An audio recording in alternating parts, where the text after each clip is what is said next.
For most of its history, the superhero occupied a very specific role within popular culture. These characters emerged during a century defined by faith in institutions, faith in progress, and faith in the idea that society, despite its flaws, was fundamentally moving in the right direction. Their purpose was not to reinvent the world. Their purpose was to protect it. Whether confronting alien invasions, criminal masterminds, secret conspiracies, or world-ending catastrophes, the underlying assumption remained largely unchanged. The city had to survive. The system had to survive. The social order had to survive. The hero existed as a guardian of continuity, a symbolic force whose victories reassured readers that whatever crisis emerged, the foundations beneath society would remain intact. That framework made sense for the era that created these myths. Superman arrived during a period when industrial modernity still felt full of promise. Batman emerged from a culture wrestling with crime, urbanization, and economic instability, yet still searching for solutions within existing institutions. Even when these characters challenged authority, they rarely challenged the legitimacy of the structure itself. Corrupt individuals could be removed. Villains could be defeated. Systems could be repaired. The assumption that society was worth preserving remained largely unquestioned. The superhero functioned as a stabilizing force, restoring equilibrium whenever disorder threatened to overwhelm the narrative.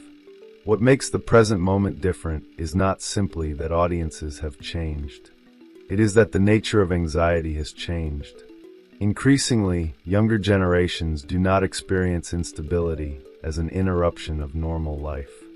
Instability feels like normal life itself. Economic uncertainty, housing crises, political polarization, environmental fears, declining trust in institutions, growing concentrations of wealth, and a widespread sense that many systems are no longer serving the people they were designed to protect have fundamentally altered the emotional landscape in which modern myths operate. The threat is no longer perceived as something external approaching the city walls. The threat often appears embedded within the walls themselves. This is where the absolute universe becomes fascinating. Its success cannot be explained merely through fresh designs, alternate origins, or contemporary aesthetics. Comic books have reinvented characters for decades. Every generation receives its own version of familiar heroes. What distinguishes the absolute universe is the way it shifts the center of gravity. These stories are not primarily concerned with preserving an existing order. They are concerned with examining whether that order deserves preservation in the first place. The conflict is no longer organized around defending society from isolated villains. The conflict increasingly revolves around confronting the forces that shape society itself. That distinction may seem subtle at first, but its implications are enormous. Traditional superhero stories often operate from the assumption that power has been corrupted by the wrong people. Remove the corrupt figure, stop the criminal mastermind, defeat the invading threat, and balance can be restored. The absolute universe approaches power differently. It treats certain structures themselves as arenas of conflict. Wealth concentration, institutional authority, systems of exploitation, political extremism, and economic inequality are not simply background details. They become active forces within the narrative. The heroes are not merely fighting enemies. They are navigating worlds shaped by pressures that resemble those confronting readers outside the comic book page. Perhaps that is why these versions feel so immediate. Absolute Superman exists within a world where power and capital cannot easily be separated. Absolute Batman emerges from social realities very different from those that traditionally define the character. Absolute Wonder Woman confronts systems of domination, rather than isolated manifestations of evil. Characters like Green Arrow and Martian Manhunter increasingly occupy spaces where political structures, institutional power, and social conflict become inseparable from their personal journeys. These heroes still embody hope, but it is a different kind of hope. It is no longer rooted in preservation. It is rooted in transformation. Yet the more closely one examines this transformation, the more a deeper question begins to emerge. It is a question that has haunted superhero fiction for decades, even when most stories preferred not to acknowledge it directly. What happens when heroes actually succeed? What happens when stories centered on changing the world begin approaching the possibility of genuine change? Saving a city can happen endlessly. Defeating another villain can happen endlessly. Restoring equilibrium can happen endlessly. But transforming society introduces consequences. Transformation creates new realities. New realities force narratives toward conclusions that ongoing franchises are often designed to avoid. This creates a tension hidden beneath the surface of every revolutionary superhero story. The hero may seek change, but the universe must continue. The narrative may critique existing structures, but the franchise requires stability. Readers may become invested in transformation, but corporate storytelling depends upon permanence. The result is a peculiar contradiction. Superhero fiction frequently promises movement while relying upon stasis. It speaks the language of progress while remaining anchored to cycles of repetition. Every revolution eventually encounters the invisible boundary imposed by serialization. The absolute universe therefore represents something larger than a simple publishing initiative. It represents a collision between two different visions of what modern mythology should accomplish. One vision sees superheroes as guardians of continuity, figures whose purpose is to maintain the symbolic foundations of society.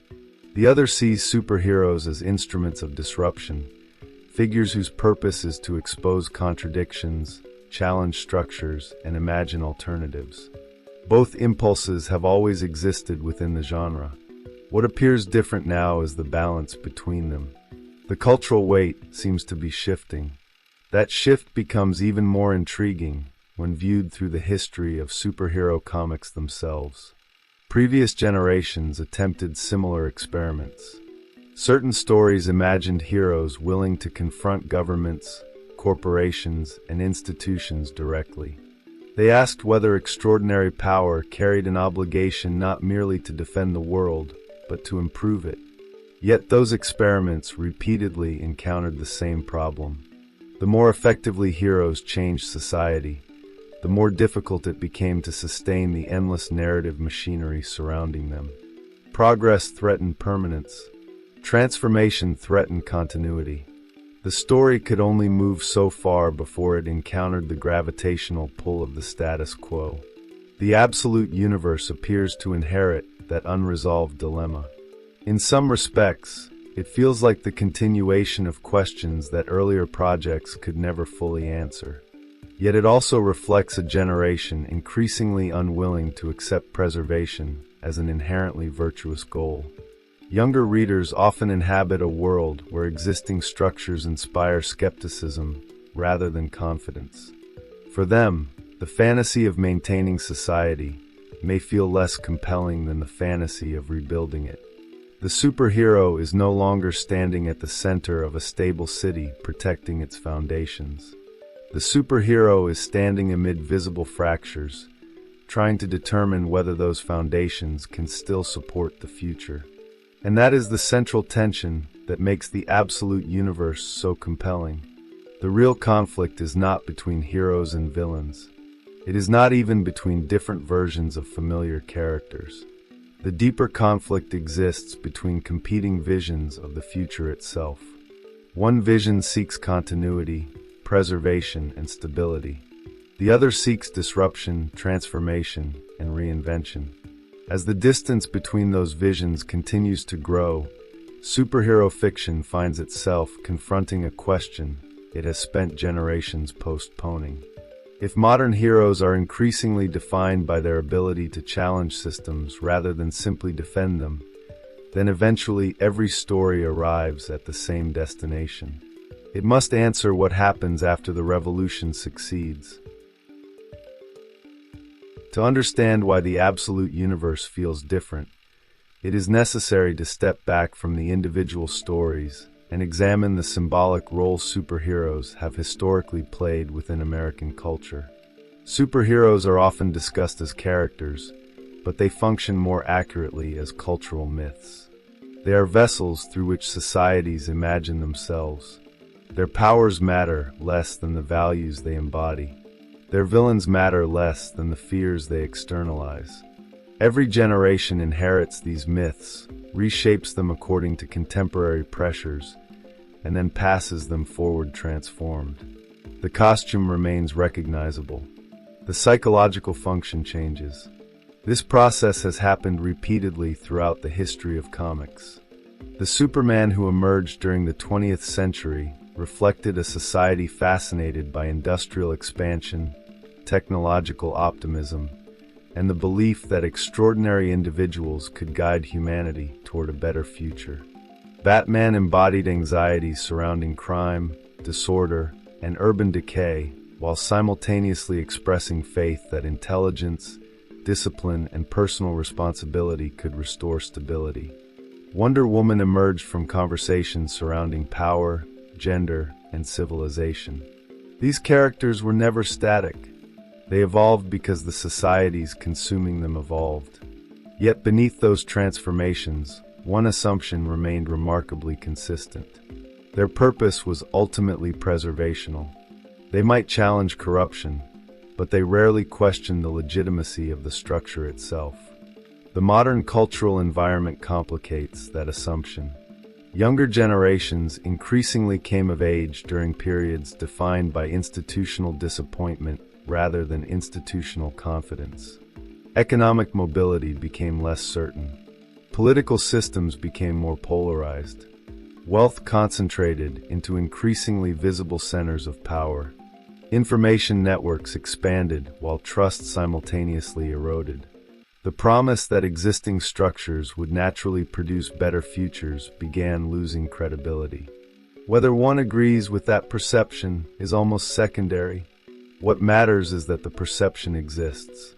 Myths respond not merely to reality, but to the way reality is collectively experienced. The absolute universe emerges directly from that psychological environment.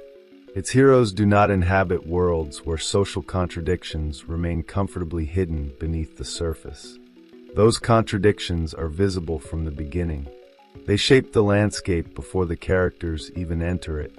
The result is that these heroes are not primarily defined by their relationship to crime or chaos. They are defined by their relationship to power.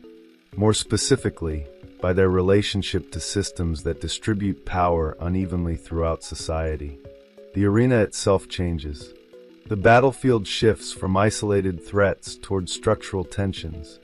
This is particularly visible in the way absolute Superman has been positioned. Traditional Superman stories often explore the responsibilities associated with immense power. The character's morality emerges from restraint.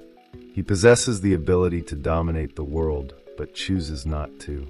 His heroism lies partly in what he refuses to do. The structure around him remains relatively stable. Superman protects it because he believes its imperfections can be corrected without dismantling its foundations. Absolute Superman enters a different conversation. His presence feels connected to questions surrounding ownership, exploitation, labor, and concentrated authority. The emphasis shifts from preserving society toward examining who benefits from its current arrangement. That shift fundamentally alters the symbolic function of the character. Superman ceases to be merely a guardian standing above society. He becomes a participant within its tensions. The distance between hero and system narrows.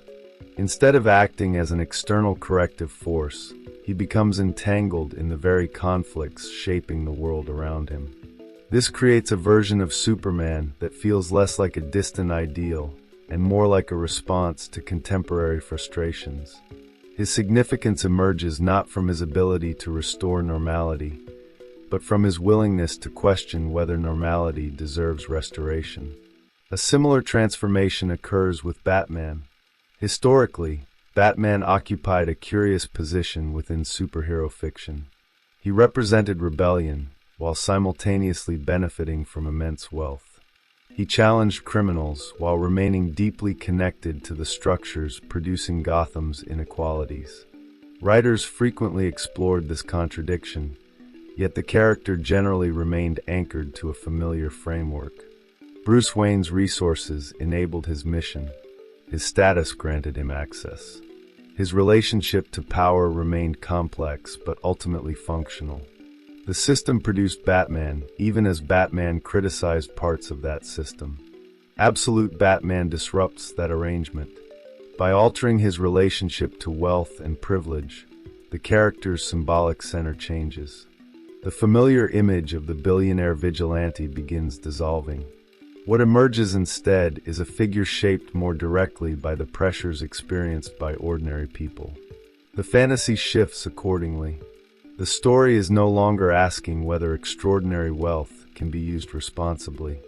It is asking what forms resistance might take when extraordinary wealth is absent entirely. The answer carries enormous cultural significance because it reflects changing attitudes toward economic power itself.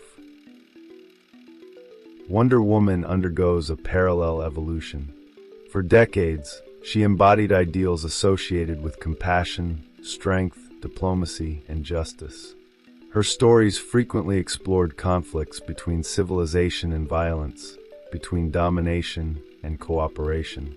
Yet contemporary audiences increasingly encounter power through institutions rather than individuals. Authority appears diffuse. Exploitation appears systemic. The enemy often lacks a singular face. Absolute Wonder Woman therefore enters a world where questions of hierarchy, control, and oppression become more central than ever before.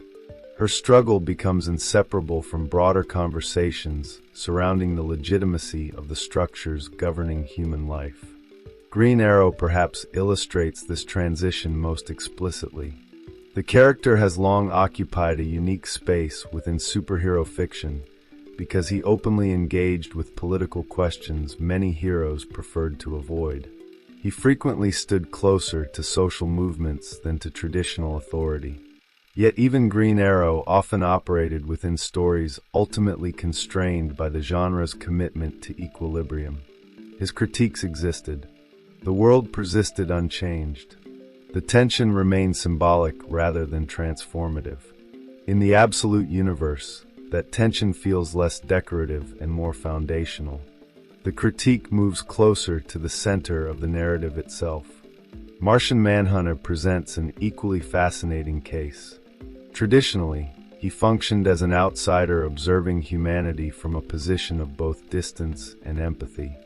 His alien perspective allowed him to illuminate human contradictions without fully participating in them.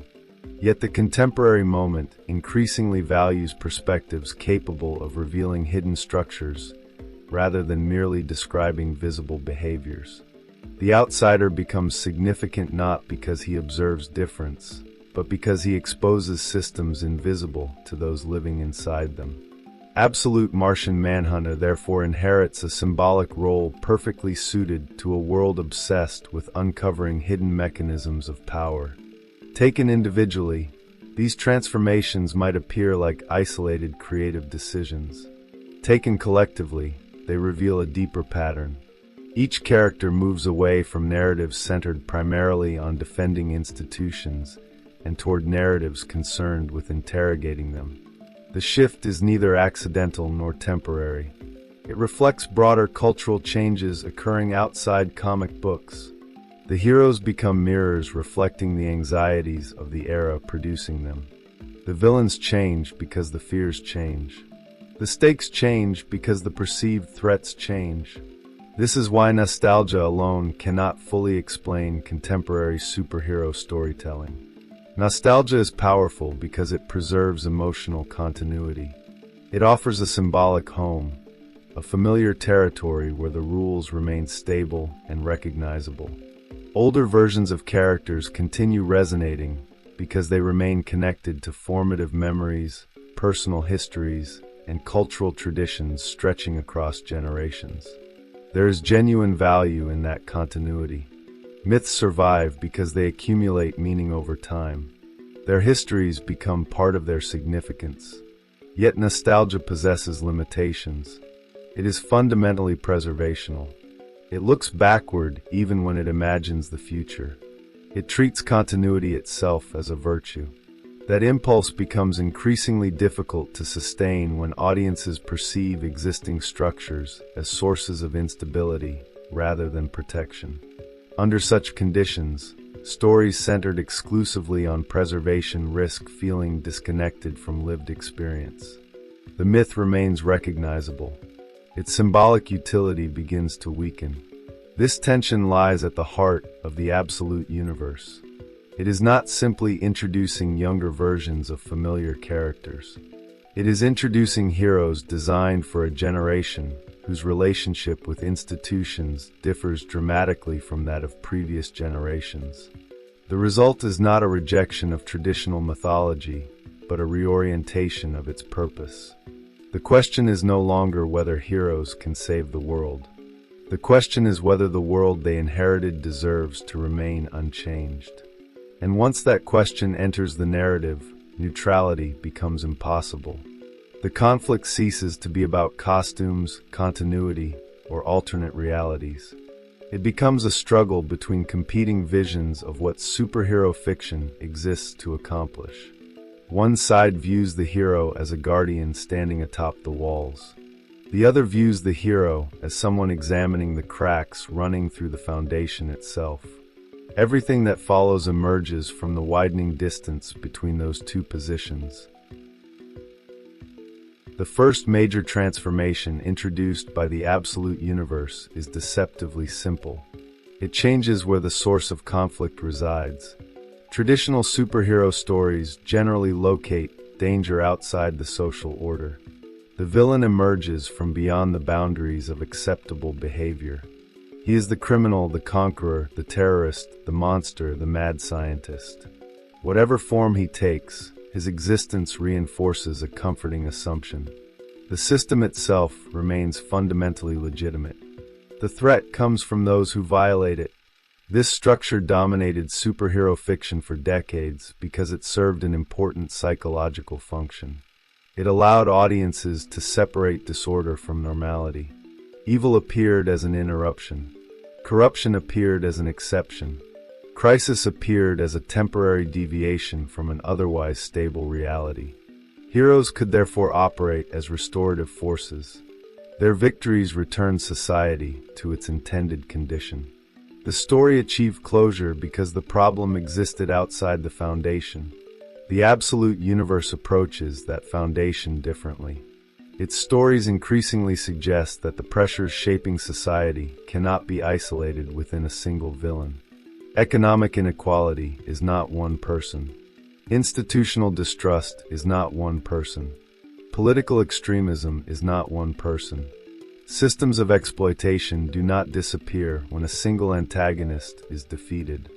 The source of tension migrates from the margins toward the center. Suddenly, the arena itself becomes contested territory. This alters the symbolic role of the hero in profound ways. A hero defending society against an invading force occupies a relatively clear moral position. A hero confronting structures embedded within society enters a far more complicated landscape. The conflict becomes less about protection and more about interpretation. What exactly deserves saving? What exactly deserves changing? What exactly constitutes justice when the source of suffering appears woven into the architecture of everyday life? That shift is visible across nearly every major absolute character. The stories repeatedly return to environments shaped by concentrations of power rather than isolated manifestations of evil. Wealth functions not merely as background detail, but as an active force. Institutions become participants rather than neutral settings. Political structures influence the narrative not because writers suddenly became interested in politics, but because modern audiences increasingly experience power through systems rather than individuals. This reflects a broader transformation occurring across contemporary culture. Earlier generations often imagined power as something embodied by specific leaders, executives, rulers, or authority figures. Remove the corrupt individual and improvement becomes possible. Contemporary audiences increasingly perceive power as distributed across networks. Decisions emerge from interconnected structures rather than singular actors. Responsibility becomes harder to locate. Influence becomes harder to confront. The villain acquires the shape of an environment. The fascinating consequence is that heroes themselves begin changing in response. Traditional superheroes often resemble emergency responders. They arrive when crisis occurs. They stop the immediate threat. They restore stability. Absolute heroes increasingly resemble investigators entering a collapsing structure. Their task is not simply to stop what is visible. Their task is to understand what produced the visible crisis in the first place. That distinction creates a very different emotional experience for readers. A conventional superhero narrative reassures audiences that extraordinary individuals can protect society from external dangers. An absolute narrative often suggests that society itself contains unresolved contradictions generating those dangers. The hero's journey, therefore, becomes inseparable from the process of uncovering hidden foundations. Every confrontation reveals another layer beneath the previous one. Every victory exposes deeper pressures still operating below the surface. This is particularly important because younger audiences frequently approach institutions with a degree of skepticism that previous generations did not always share. Whether discussing corporations, governments, financial systems, media structures, or cultural authorities, trust has become increasingly fragmented. The superhero myth inevitably absorbs those attitudes. Myths survive by adapting to the psychological climate surrounding them. When faith in institutions weakens, stories centered on institutional critique gain symbolic energy. The result is a gradual displacement of the traditional superhero fantasy. For much of the 20th century, the dominant fantasy involved becoming powerful enough to defend society. Increasingly, the fantasy involves becoming perceptive enough to understand why society functions the way it does. Strength remains important. Intelligence remains important. Courage remains important. Yet awareness begins occupying the center of the stage.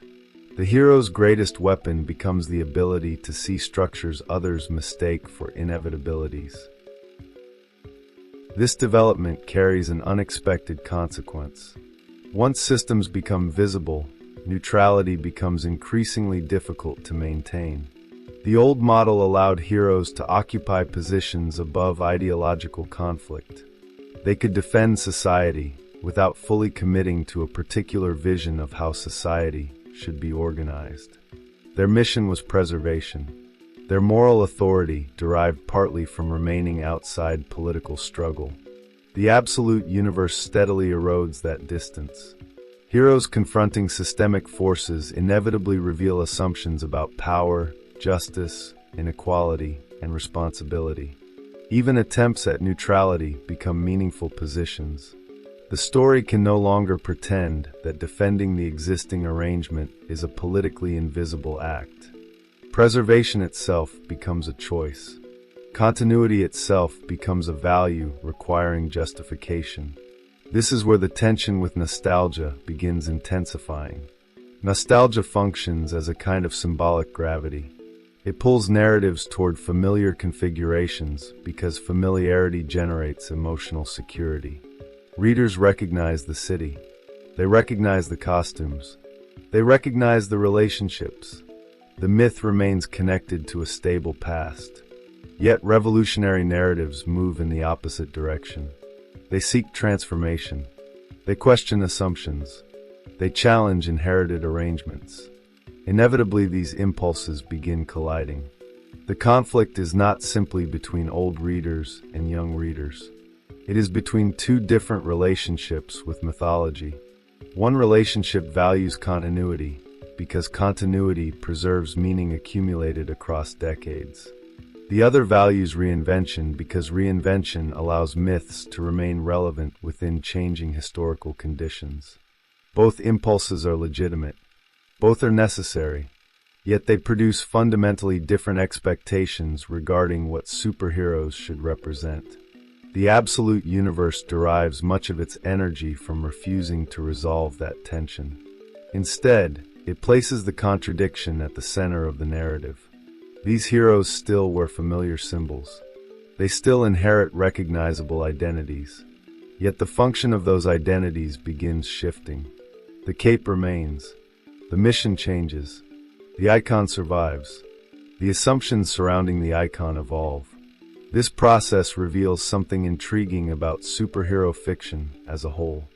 Despite their reputation for endless repetition, these characters have never truly been static. Every era quietly reconstructs them according to contemporary fears. The Great Depression produced one version of heroism. The Cold War produced another. The post-September 11th landscape produced another. Digital modernity produced another. The symbols remain recognizable because their adaptability is precisely what allows them to survive. What makes the absolute universe feel unusual is the scale of the questions it introduces. Previous reinventions often altered personalities, origins, or aesthetics. The absolute universe increasingly interrogates the relationship between heroes and the systems surrounding them. It moves the conflict from individual behavior towards structural reality. It treats society not as a backdrop, but as an active participant in the drama. And once that move occurs, a larger question begins emerging from beneath the narrative. If the problem resides within systems rather than individuals, then what would genuine victory actually look like? Defeating a villain produces closure. Transforming a structure produces consequences. The hero is no longer standing at the gates protecting the city from invasion. The hero is standing inside the city, examining its foundations, deciding whether the walls themselves need to be rebuilt. That question becomes impossible to avoid, because every revolutionary story eventually arrives at the same destination. If change is necessary, how much change is enough? And what happens when the transformation finally begins? The deeper the absolute universe moves into questions of power, inequality, institutions, and systemic failure, the more it begins approaching a contradiction that superhero fiction has struggled with for generations.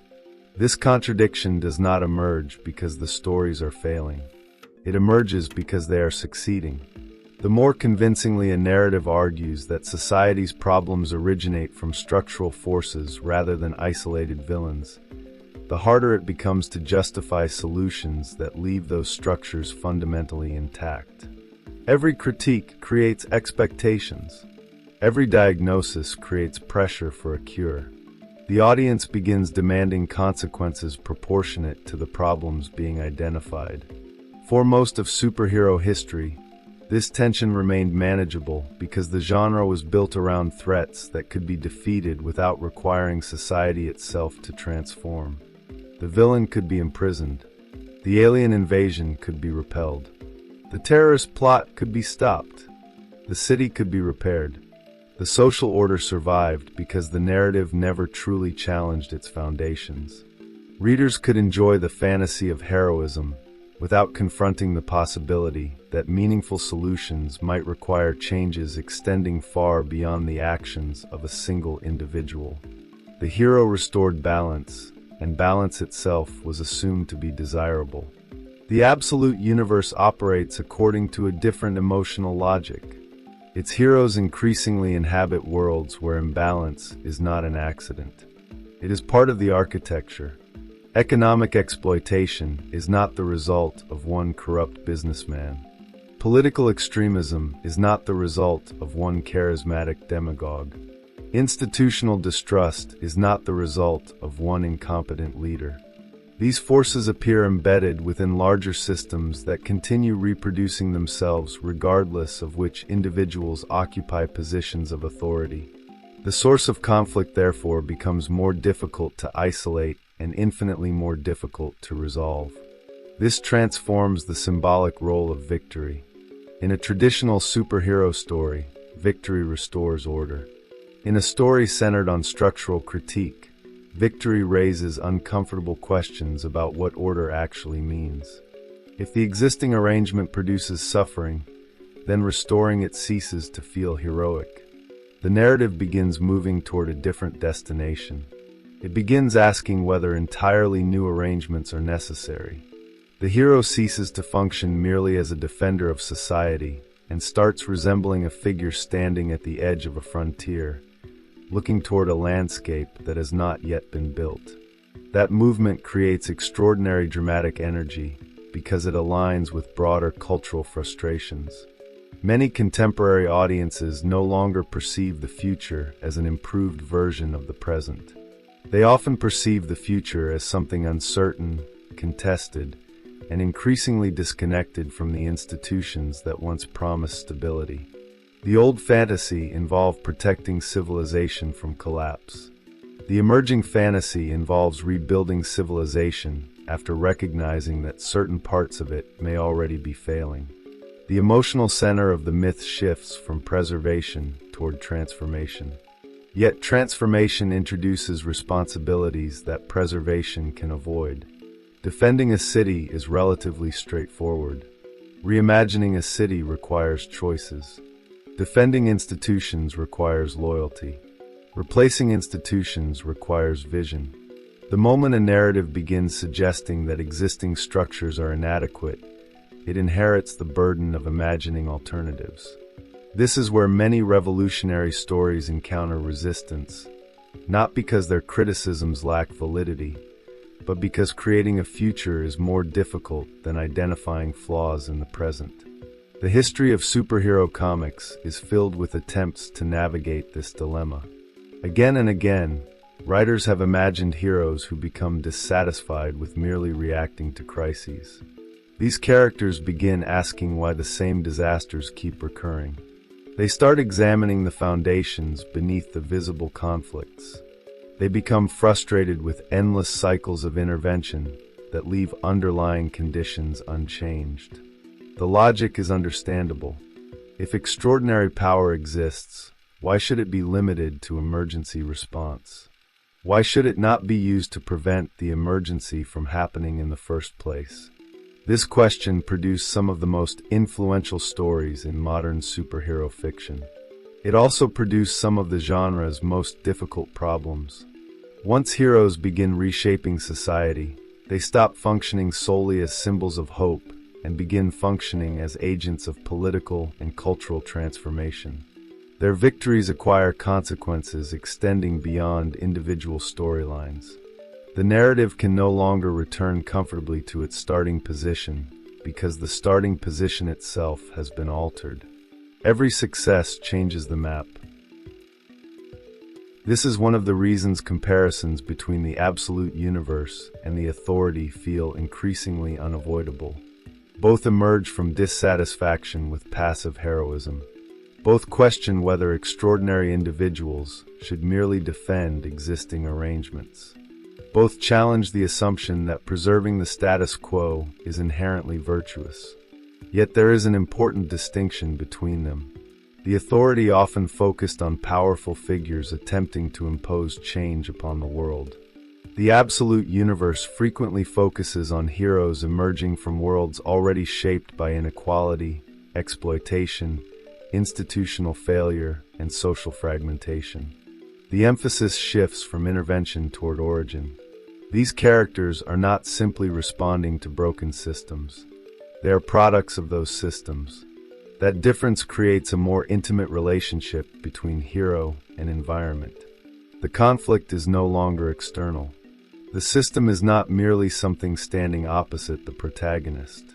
The system helped create the protagonist.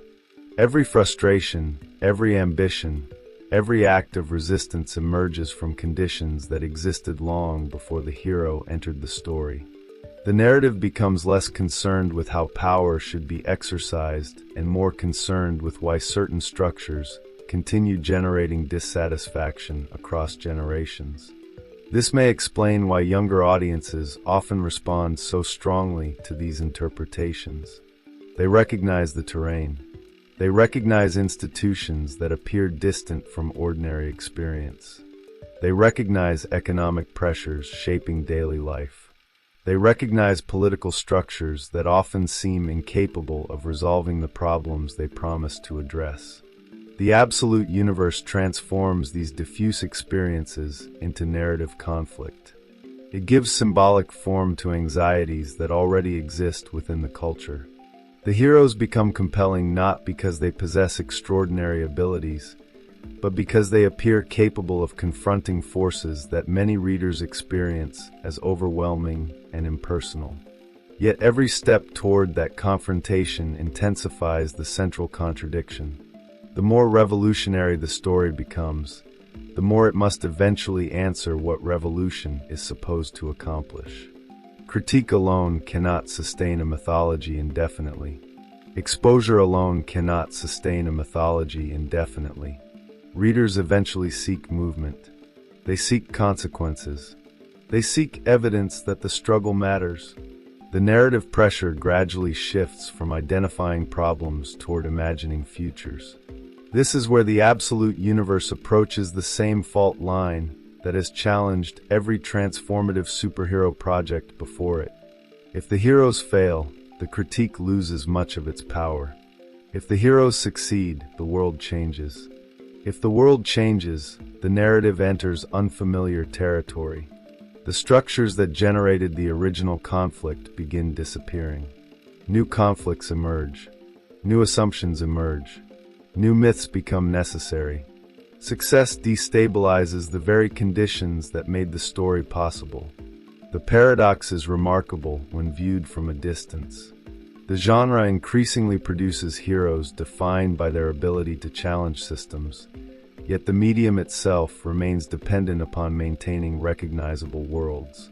The stories promise movement while relying upon continuity. They celebrate disruption while requiring stability.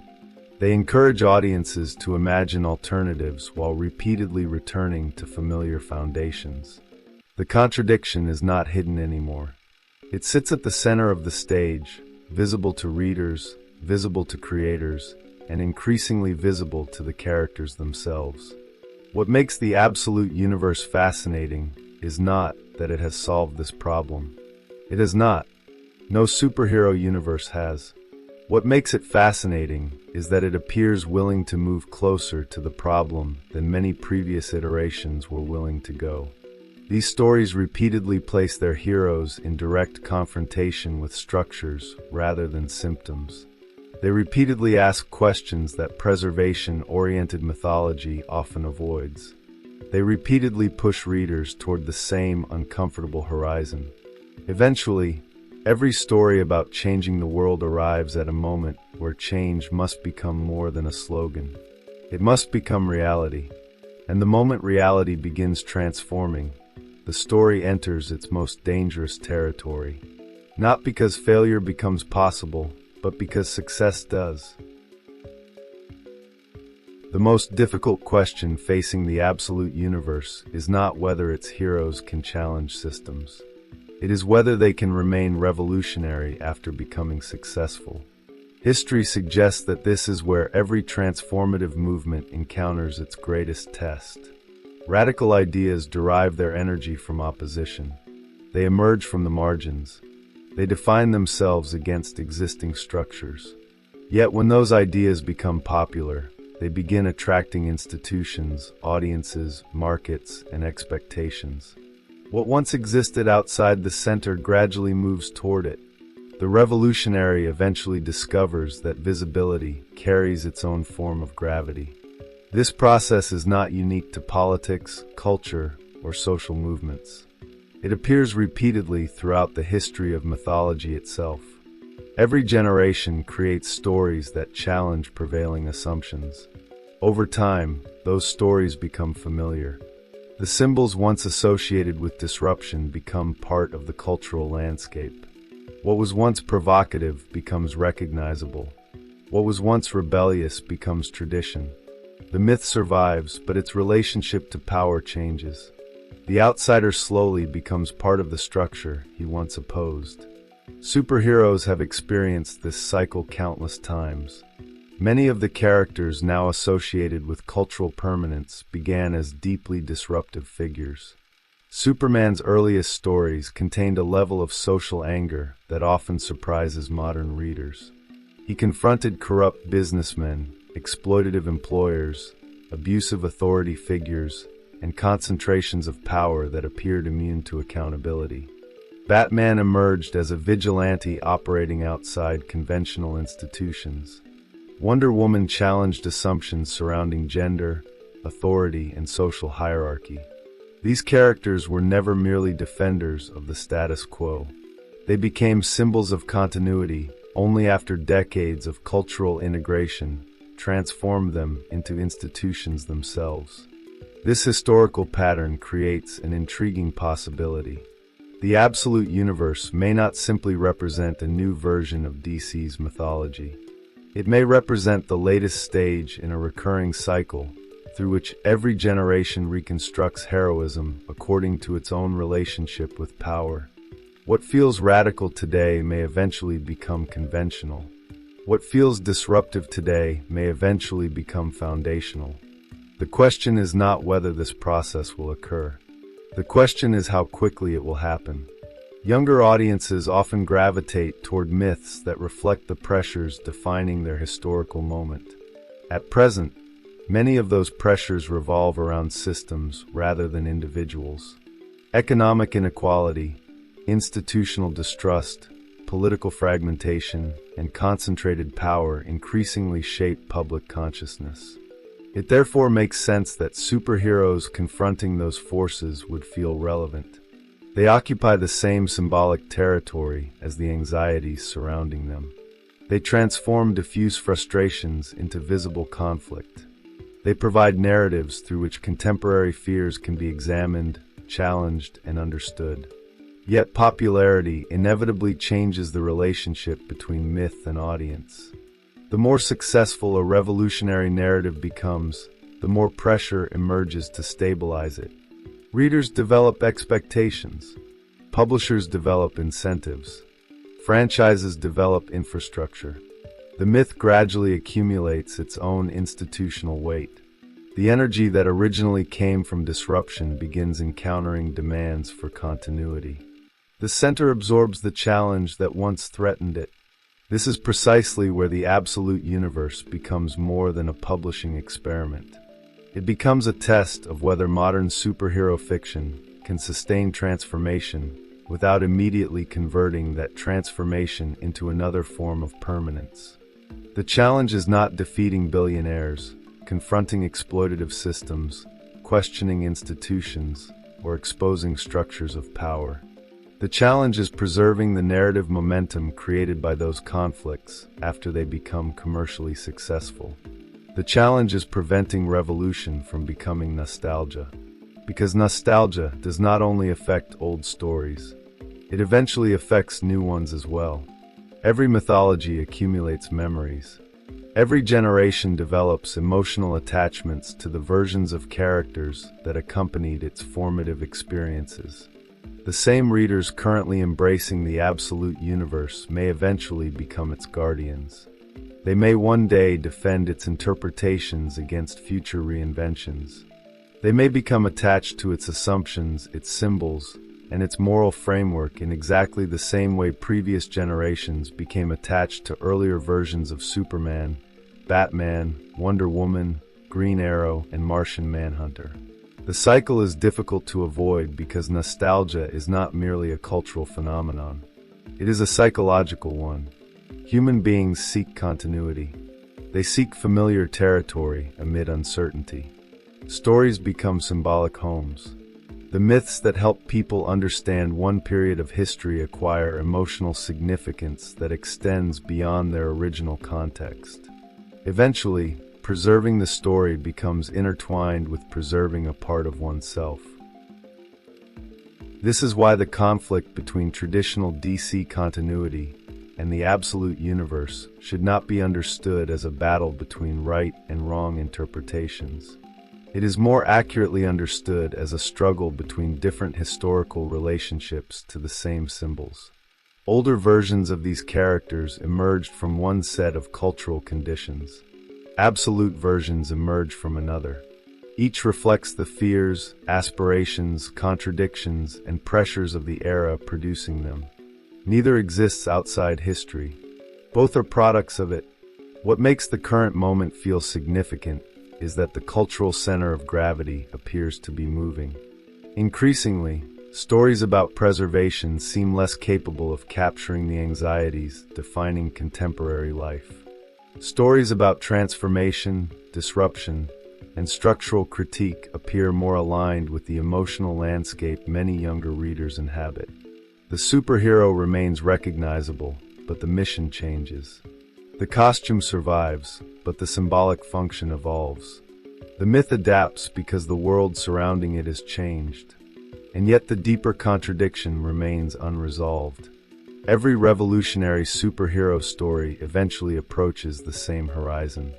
If the heroes truly succeed, the world they inherited ceases to exist in its previous form. The structures producing the conflict disappear or transform. The narrative enters unfamiliar territory. New assumptions become necessary.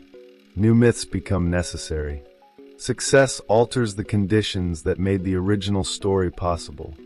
This is the question lingering behind every discussion surrounding the future of the absolute universe. Not whether these characters can confront systems. Not whether younger audiences resonate with them. Not whether stories centered on inequality, institutional power, and social transformation possess cultural relevance. Those questions have largely been answered already. The more difficult question concerns what happens next. Can a mythology built around change continue changing indefinitely? Can a revolutionary hero remain revolutionary after becoming the dominant version of that hero? Can a universe dedicated to transformation avoid becoming another structure waiting to be challenged? Can disruption itself survive institutionalization? Those questions extend far beyond DC Comics.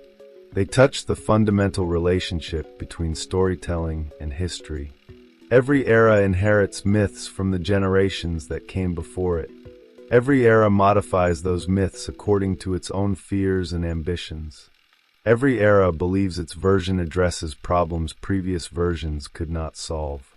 And every era eventually discovers new contradictions requiring new stories. Perhaps that is why the absolute universe feels so important right now. Not because it has solved the central dilemma of superhero fiction, but because it has brought that dilemma into full view. It forces readers to confront the possibility that modern heroes may no longer be judged primarily by their ability to defend the world. They may increasingly be judged by their ability to imagine a different one. The irony is impossible to ignore. The more successful that vision becomes, the more urgently it will face the same question that has haunted transformative superhero narratives for decades. A question hidden behind every revolution, every reinvention, every promise of a better future. What happens after the world finally changes? The significance of the absolute universe extends far beyond questions of continuity, sales figures, or creative direction. What makes these stories culturally important is that they reveal a deeper transformation occurring within the symbolic role superheroes occupy in the collective imagination. For decades, superheroes functioned primarily as guardians of stability.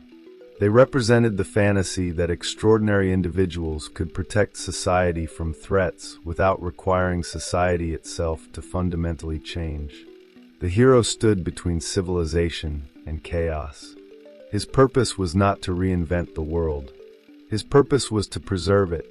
That symbolic arrangement reflected the psychological needs of the eras that produced it. Societies experiencing confidence in their institutions naturally gravitate toward myths of protection. When people believe the foundation is sound, the primary concern becomes defending it from disruption. The hero functions like a guardian standing atop a fortress wall, scanning the horizon for approaching dangers. The city remains valuable because its legitimacy is largely unquestioned. The battle concerns survival rather than transformation. The contemporary cultural environment increasingly operates according to a different emotional logic. Many younger audiences do not experience society as a stable fortress threatened by external enemies. They experience it as a structure already showing visible signs of strain. Economic pressures, institutional distrust, political fragmentation, technological disruption, social polarization, and widening inequality create the perception that certain problems originate not outside the walls but within them. The source of anxiety shifts location. The threat appears less like an invading army and more like a fracture running through the foundation itself. When collective anxieties change, myths inevitably change with them.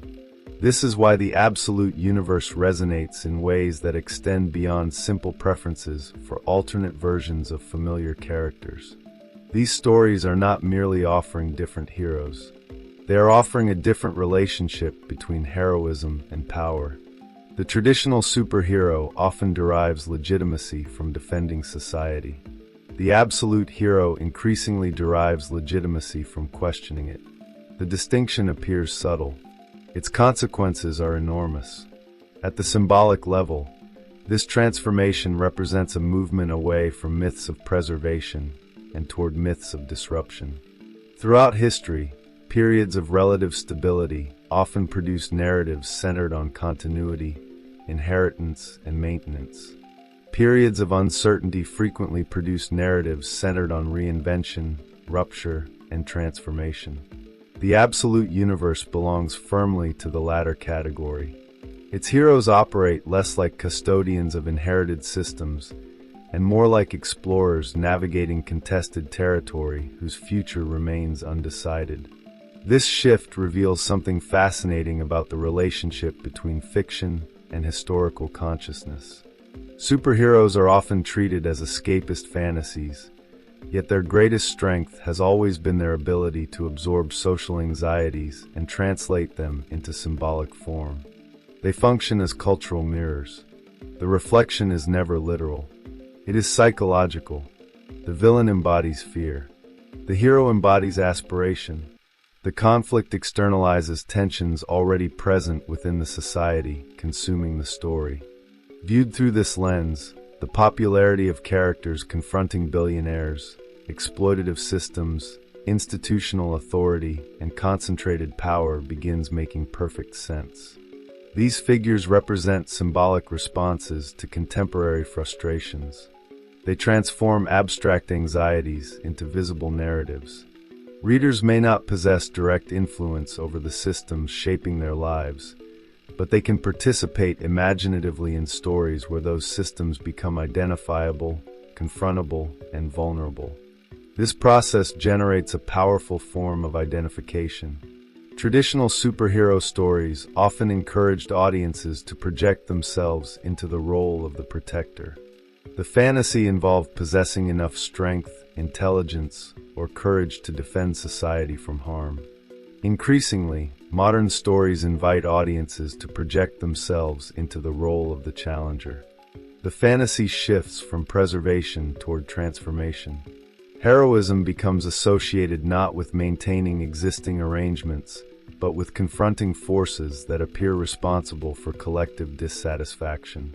Such identification inevitably produces polarization. Every mythology creates symbolic tribes. Readers do not simply consume stories. They invest parts of themselves within them. Characters become carriers of values, aspirations, and worldviews.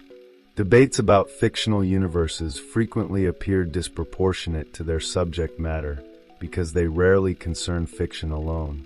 They concern competing interpretations of reality. They concern different understandings of power, justice, responsibility, and social change. The argument surrounding the absolute universe is therefore not merely an argument about comics. It is an argument about what contemporary audiences believe heroes should represent. This explains why discussions surrounding these characters often feel unusually charged. One side tends to view the evolution as necessary. The world has changed, therefore its myths must change alongside it. The other side often fears that something essential may be lost during the process. The continuity connecting generations risks weakening. The symbolic inheritance accumulated across decades risks becoming fragmented. Neither concern is irrational. Both emerge from legitimate relationships with mythology. The conflict becomes particularly intense because superheroes occupy a unique position within popular culture. Unlike most fictional characters, they never truly belong to a single generation. They exist across decades, sometimes across centuries. They function simultaneously as contemporary creations and historical artifacts. Every reinvention therefore creates tension between inheritance and adaptation. The myth must remain recognizable enough to preserve continuity, while changing enough to remain relevant. The absolute universe pushes this balancing act to its limits because it alters not only character details but narrative purpose itself. It questions assumptions that have structured superhero storytelling for generations. It asks whether defending the status quo remains an adequate expression of heroism. It asks whether preserving institutions should continue functioning as the default moral position. It asks whether audiences increasingly desire stories about changing society rather than protecting it. The fact that these questions resonate so strongly reveals a broader cultural shift taking place beyond comics. Across multiple forms of media, younger audiences frequently gravitate toward narratives exposing hidden structures, challenging authority, and interrogating systems of power. This tendency appears in literature, television, film, gaming, and online culture alike. The hero increasingly functions not as a symbol of institutional legitimacy, but as a figure capable of revealing contradictions concealed beneath official narratives. This is where media itself becomes part of the story. Earlier generations encountered superheroes through relatively centralized channels. Publishers, television networks, film studios, and cultural gatekeepers exercised significant influence over which narratives achieved visibility. Contemporary audiences inhabit radically different environments. Information circulates through decentralized networks. Communities form around shared interests rather than geographic proximity. Criticism spreads rapidly. Institutional authority competes with countless alternative perspectives. The environment itself encourages skepticism towards centralized power. The absolute universe reflects that environment almost perfectly. Its heroes frequently resemble products of networked consciousness rather than institutional confidence. They navigate worlds where authority must continually justify itself. They operate within landscapes shaped by competing narratives. Their conflicts emerge from systems rather than singular villains because modern audiences increasingly experience reality through systems. The medium changes. The mythology adapts. This adaptation also explains why comparisons to older projects, such as The Authority, continue surfacing. Both emerge from moments when audiences became dissatisfied with passive heroism. Both challenge assumptions surrounding restraint, intervention, and responsibility. Both ask whether extraordinary power carries obligations extending beyond protection. Yet the absolute universe reflects a cultural mood distinct from the one that produced those earlier stories. The Authority emerged during an era still fascinated by the fantasy of decisive intervention. The central question often revolved around what powerful individuals should do. The absolute universe emerges during an era increasingly focused on legitimacy itself. The question becomes why certain structures continue existing despite widespread dissatisfaction. The emphasis shifts from leadership toward systems. The battlefield moves from the throne room toward the foundation beneath it. That movement may ultimately prove to be the defining characteristic of contemporary superhero fiction. The most celebrated modern stories increasingly challenge assumptions once treated as untouchable. They expose invisible structures. They interrogate inherited arrangements. They transform the background into the foreground. The city itself becomes part of the conflict. And perhaps that is the deepest cultural significance of the absolute universe. It reveals that modern audiences are not simply seeking new heroes. They are seeking new relationships between heroes and power. The fantasy is evolving. The stage remains familiar, but the performance changes. The symbols survive, yet the questions those symbols are being asked to answer have become fundamentally different from those that defined previous generations. If the absolute universe ultimately leaves a lasting mark on superhero fiction, it will not be because it introduced new costumes, alternate origins, or contemporary aesthetics. Comics have reinvented their icons countless times before. Most reinventions eventually become historical curiosities, remembered fondly by some readers and forgotten by others. The versions that endure are usually the ones that capture something larger than themselves. They identify a tension already emerging within culture and give it symbolic form before the rest of society fully recognizes it. That may be what is happening here. The absolute universe arrives at a moment when many people no longer experience the future as a continuation of the present. The old promise that existing systems would naturally produce stability, prosperity, and progress has weakened considerably. Whether one views that perception as accurate or misguided is ultimately secondary. Myths respond to collective feelings before they respond to objective reality. What matters is that large numbers of people increasingly experience institutions as sources of uncertainty rather than reassurance. The symbolic role of the hero changes accordingly. This is why the conversation surrounding the absolute universe often feels larger than the stories themselves. Beneath every discussion about Superman, Batman, Wonder Woman, Green Arrow, or Martian Manhunter lies a deeper question concerning the purpose of mythology in periods of social transition. Are myths supposed to preserve inherited values? Or are they supposed to help societies imagine alternatives when inherited values appear insufficient? The answer has never been entirely one or the other. The tension between those impulses is precisely what keeps myths alive across generations. Yet some eras lean more heavily in one direction. The 20th century largely elevated superheroes who protected the city. The emerging 21st century increasingly gravitates toward heroes who interrogate it.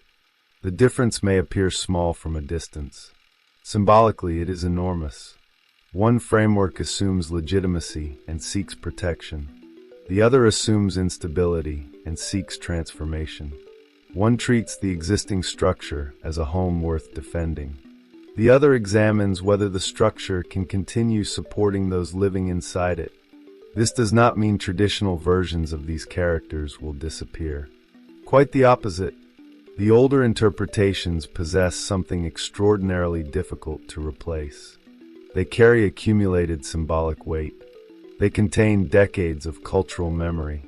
Entire generations learned courage, responsibility, sacrifice, hope, and resilience through those stories. Such myths rarely vanish. They become part of the foundation upon which future versions are built. But foundations and frontiers serve different purposes. The traditional versions increasingly resemble foundations. They provide continuity. They preserve historical identity. They remind audiences where the mythology originated. The absolute versions increasingly resemble frontiers. They explore territory not yet fully mapped. They test assumptions. They investigate questions older frameworks were not designed to answer. Both functions matter. The tension between them may ultimately become one of the defining dynamics of superhero fiction moving forward.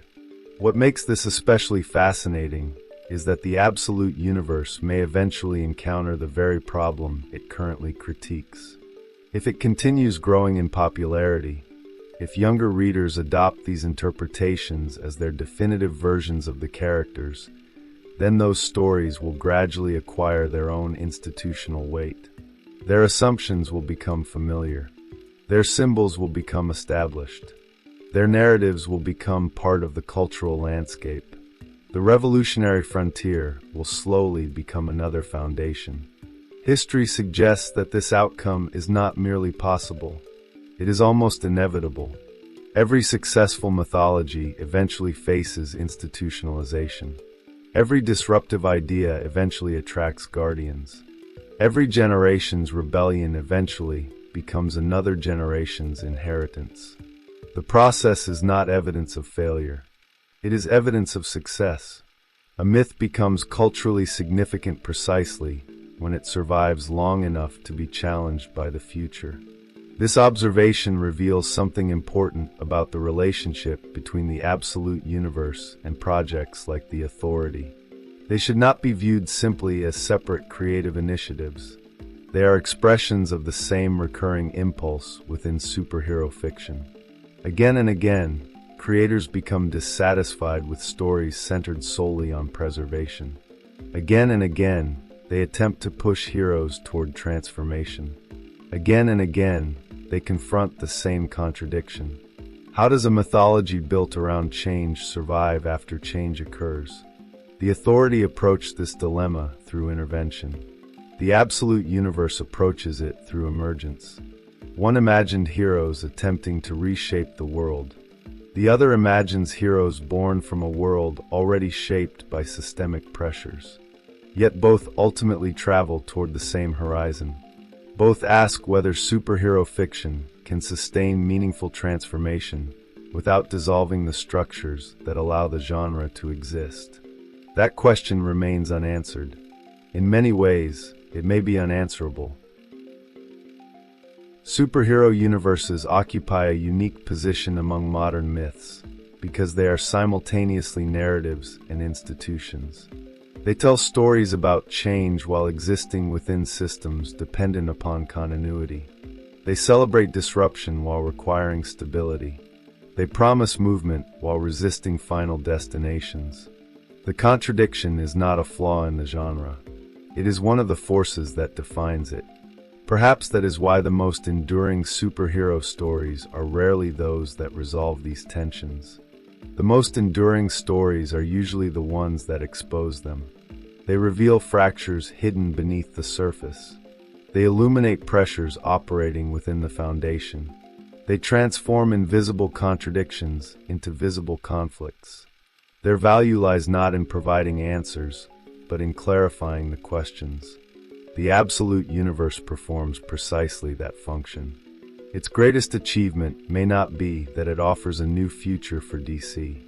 Its greatest achievement may be that it forces readers to confront what they actually want from superhero fiction. Do they want myths that reassure them the world can be preserved?